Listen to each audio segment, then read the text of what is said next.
E aí, pessoal, sejam bem-vindos a mais um vídeo do nosso canal. Dessa vez, eu vou te responder algumas perguntas que você tem sobre o HUD, Outlaws and Legends, do tipo, vale a pena? Qual que é a performance? Roda numa GTX 750? Essas e outras respostas logo depois do break.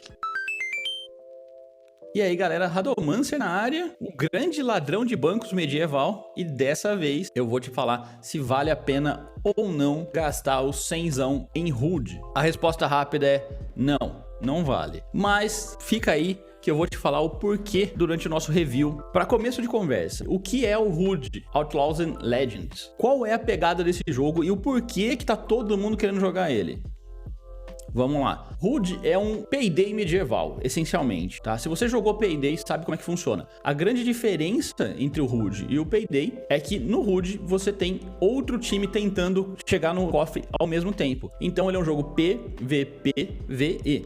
Ou seja, ele é player versus enemies, que são dois times tentando chegar no cofre e extrair o baú pra eles, né? E deixar o outro time chupando o dedo. Como que você faz isso? Toda partida de HUD segue uma ordem específica. Não tem nada aleatório no meio dessas partidas, a não ser o posicionamento dos inimigos e do cofre. O que você tem que fazer? Tem que identificar aonde está a chave fica sempre com o xerife. O xerife é um NPC extra forte que dá hit kill em qualquer um que pegue. Mas ele é tipo um Nemesis, ele é lento, ele anda que nem bobão, mas se ele chegar em você, você morreu. As duas equipes vão ter que achá-lo e identificá-lo e roubar a chave do cofre, que fica com o xerife. Para roubar a chave do cofre não é tão difícil, porque o xerife é bobão e lento. Porém, se alertar o xerife, depois de roubar a chave, o time que roubou a chave tem que identificar onde está o cofre para abri-lo. A abertura do cofre, ao contrário do Payday, não leva tempo não, tá? É no máximo 10 segundinhos ali. E que se o seu time jogar na moita, você consegue chegar lá, roubar o cofre e ninguém vai nem perceber. Quando alguém pega o baú, automaticamente já é avisado pro time inimigo que o baú foi roubado, e aí os pontos de extração vão ficar marcados no mapa para todos os jogadores. Nesse ponto é onde vira dedo no cu e gritaria, porque o time oponente vai vir para cima de você, louco, babando atrás do tesouro. Porém, algumas fases tem 2, algumas fases tem 3 pontos de extração, então até você descobrir qual é o ponto de extração correto, você tem a chance de despistar o time oponente. E isso vai tudo por água quando você começa a fazer a extração em si. A extração, você precisa colocar o baú e ficar girando manivela, literalmente na dança da manivela, para subir o baúzinho ali e vocês levarem a grana para casa. Nesse meio tempo, o que pode acontecer? Os NPCs podem achar vocês, o xerife pode achar vocês, a equipe inimiga fatalmente vai achar vocês e vai virar um quebra-pau ali que sempre é decidido nos últimos segundos. Isso daí é muito legal do jogo, porque enquanto a fase de preparação, de assalto e etc não é tudo isso, a fase final é uma putaria generalizada, mas é bem legal de jogar, porque é gente soltando poder, bomba, tiro, tudo que tem é arremessado ali naquele finalzinho. Então você tem que ficar esperto também, porque sempre vai vir alguém querendo enfiar uma faca no seu bucho e sempre tem um sniper pronto para jogar uma flecha explosiva quando você tá ali girando sua manivelinha. Vamos começar com os gráficos. Os gráficos de HUD não são ótimos, mas também não são ruins. Os modelos dos personagens principais são mais ou menos, porém o cenário em si é muito bacana, com alguns efeitos e uma ambientação bacaninha. Não é um cenário absurdamente grande, nenhuma das fases que a gente jogou é grande o suficiente para você ficar perdido. Todas elas têm um bom nível de detalhes. Já que a gente está aproveitando para falar dos gráficos, a performance do jogo, por incrível que pareça, ela é bem suave. Obviamente que o meu PC, ela tá rodando tudo no Ultra enquanto a gente tá fazendo live. Eu tenho 32 GB de RAM e uma RTX 2070 Super. Nessa config, o jogo tá rodando super liso. Teve gente na live que apareceu e confirmou que ela tá rodando também em uma GTX 960, já tá dando conta de rodar o jogo no mínimo, mas tá. Pra quem tá jogando nos consoles, provavelmente tem as diferenças de frame rate, mas com o crossplay ativado, o jogo não deve ser muito ruim para nenhuma das plataformas. Então, a questão de gráficos e performance, o jogo fica no meio do caminho para todos os lados, que é bom, mas nem tanto. Continuando para sons e música. Os efeitos sonoros do HUD não tem nada de inovador e os efeitos de som posicional também não são nada grandiosos, principalmente porque o jogo automaticamente já te coloca com o microfone aberto da galera, ou seja, os sons do jogo são praticamente invisíveis, ou melhor, inaudíveis para você que está tentando escutar alguma coisa no jogo. Em compensação, a música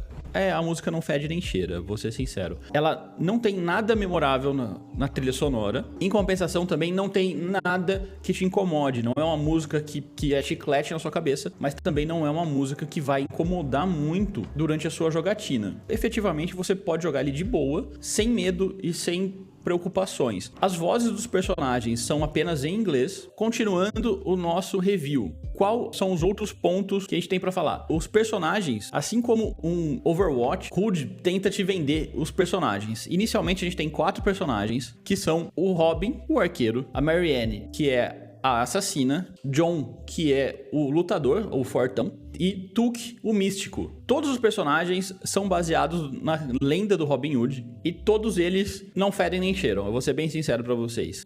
Eu não consegui ter nenhuma ligação com nenhum desses personagens. Não acho eles particularmente carismáticos. As suas personalidades não transparecem, ao contrário do Overwatch, onde cada personagem tem a sua personalidade. Os personagens em HUD não passam nenhum carisma. Eles têm o carisma de uma caneta Bic, sem carga ainda. Ou seja, carisma e nada é a mesma coisa. Neste meio tempo, você joga com aquele que você prefere a jogabilidade, ou seja, a gente tem um sniper, a gente tem uma assassina, a gente tem um brigão e a gente tem um clérigo, ou melhor, um cura. A equipe básica do D&D, tá? Uma coisa legal é o seguinte, o time não precisa ser fechado para vocês jogarem a partida, ou seja, você pode ter 2 Robin, vocês podem ter 4 Mariannes, vocês podem jogar só de Tuque. E se você aí ignorou os nossos avisos, não se esqueça que vai ter um vídeo aqui no canal ainda essa semana com as 5 melhores dicas de HUD para você aí que começou a jogar e quer ganhar todas. Então, não se esqueça de já se inscrever no canal e ativar o sininho, porque vem mais dicas de HUD por aí. Você deveria se preocupar em fechar o time, eu vou ser sincero.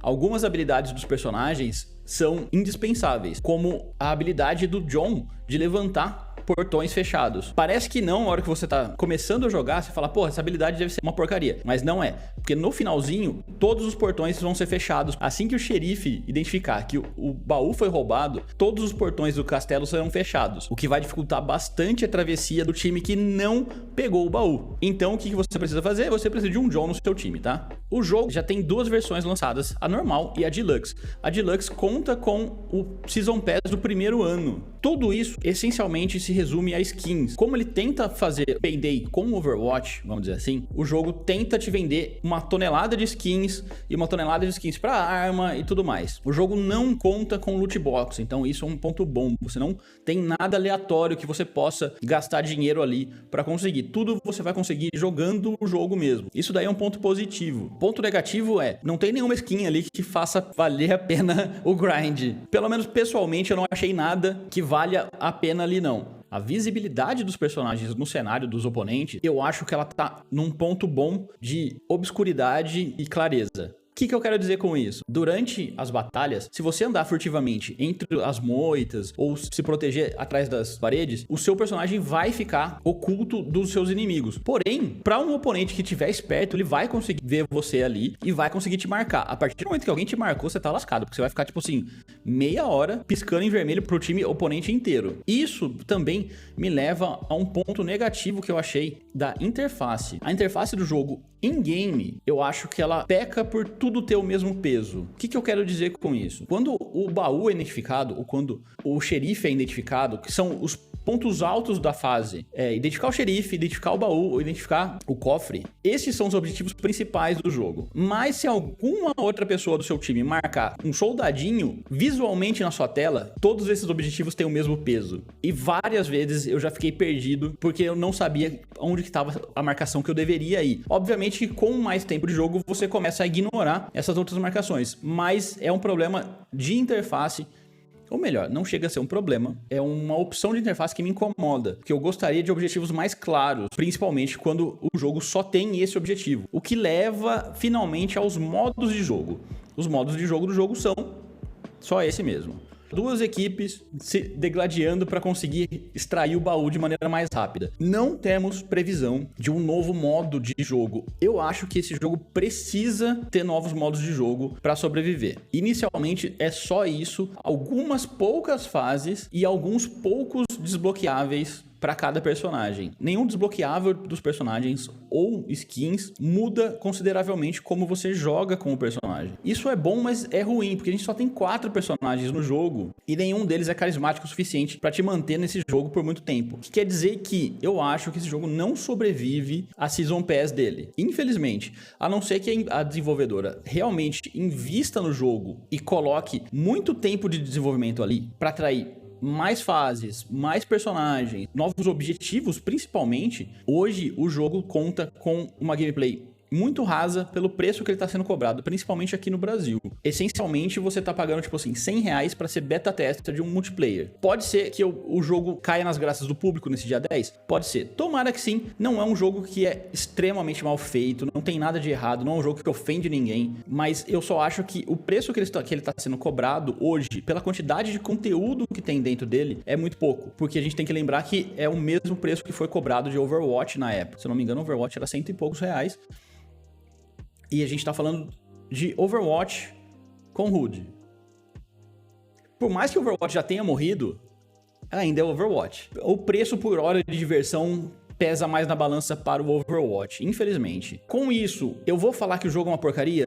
Cara, não é uma porcaria. Eu sei que eu estou me contradizendo do começo. Eu só acho que ele não vale o preço que ele está sendo cobrado hoje, mas eu acho que se tiver um bom tempo de desenvolvimento, eu acho que esse jogo pode ser legal mesmo. Se você chegou até aqui, vai decidir comprar, tenta convencer mais 3 amiguinhos bobos a comprarem junto com você. Esse jogo em multiplayer fechado, com um time que tá em comunicação, é muito legal. Porque vocês sabem o que tá acontecendo, vocês estão batendo papo, vocês estão se divertindo. Jogar com os aleatórios, esse jogo é um terror. Várias e várias vezes você vai cair com alguém que não só não sabe o que tá fazendo, como vai começar a alertar os guardas. Isso vai atrapalhar toda a travessia de todo mundo no mapa, o que pode significar vida ou morte em alguns casos. Resumindo, se você chegou até aqui, você sabe o que eu vou falar agora. Eu acredito que o jogo não valha o preço cobrado hoje, mas se for polido, pode ser que saia uma gema brilhante lá do fundo. Então, essa foi a nossa review rápida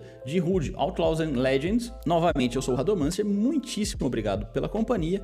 Não se esqueça que a gente faz lives toda segunda, quarta e sexta lá na twitch.tv/Radomancer e a gente se vê no próximo vídeo.